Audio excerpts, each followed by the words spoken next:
would you quit staring at me? I'm so angry right now I could positively scream. Angry at what, Tiffany? Mikkos, of course. How dare him keep us locked up in here all these hours? What could he possibly be thinking of? What my brother is thinking is quite obvious. Who is the traitor among us? The traitor? Someone helped Robert Scorpio get into this complex. Perhaps somebody who got to know him above ground. Possibly somebody who went up quite often to get a suntan. Are you suggesting that I would help Scorpio? I'm suggesting nothing. I'm stating a fact.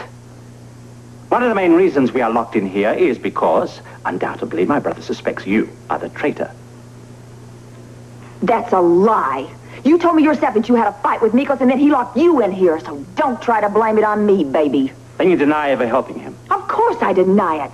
If Mikkos thinks that I would help him, he's positively lost all of his senses. You know, actually, I'm not sure that he hasn't. I'm sorry, I can agree with that. Oh, well, you vacillate so.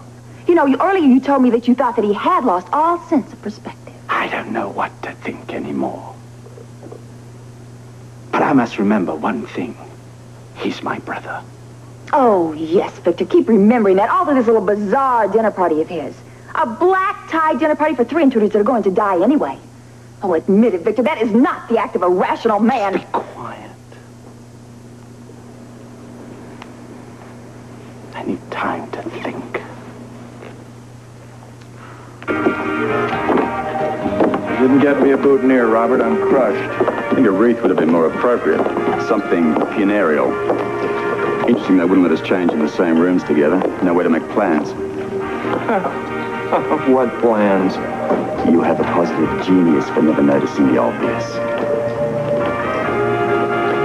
You hear the music coming from that radio? Yeah. Y ahora, continuando nuestra música desde el Trocadero en Caracas, escucharán una selección de ritmos. My lady awaits. Adios, amigo. Si, Cisco. Pardon me, Mr. Davenport. I believe that this is our dance. On your dance card, remember me? Freckle-faced freak with 1 tooth.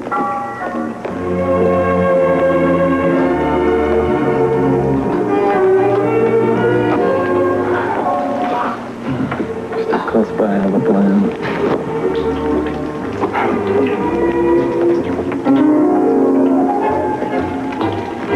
Mr. Spencer.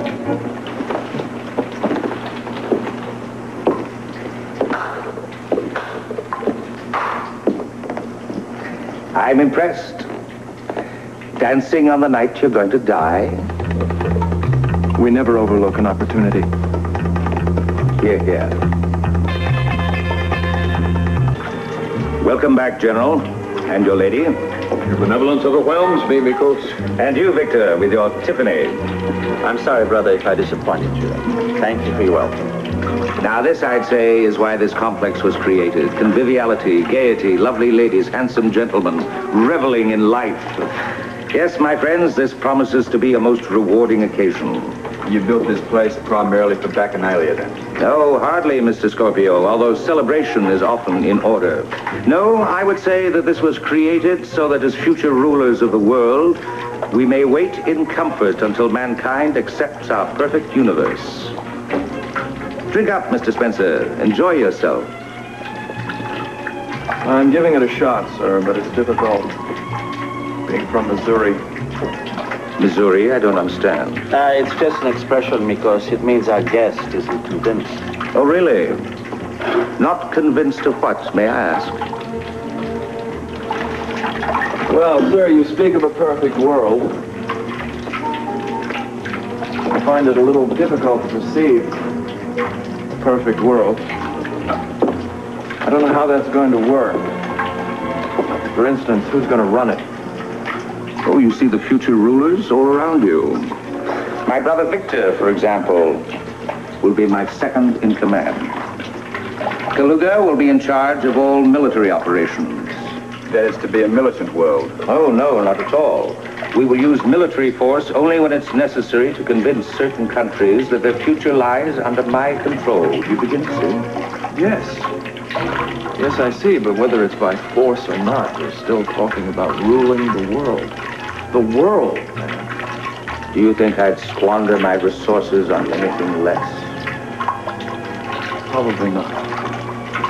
But tell me, what makes you think you could run a perfect world? Oh, not could, Mr. Spencer. Will. I shall rule. Make no mistake about that. That doesn't answer my question, Mr. Cassadine. You know, I admire that. You're direct to the point. I like that. Early training. It will be a good world because I shall so decree. And I assure you my rule will be absolute. And what you're doing in Port Charles, do you consider that a demonstration of your perfect world? Port Charles is merely an example. An example of what? Power, Mr. Scorpio.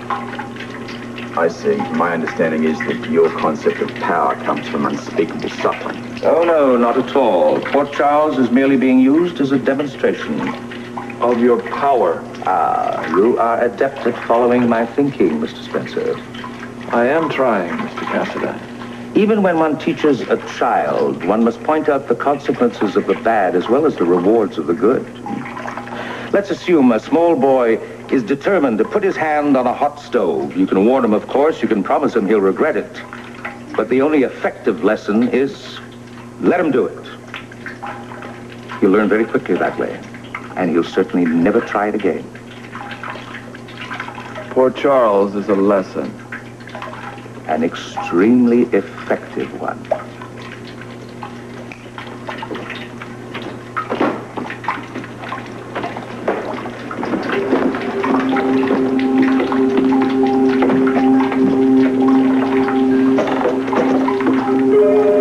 So obviously these sands of time are running out.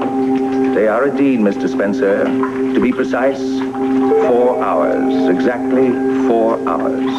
And then? And then the world is ours. In 4 hours, Port Charles will have been brought to its knees.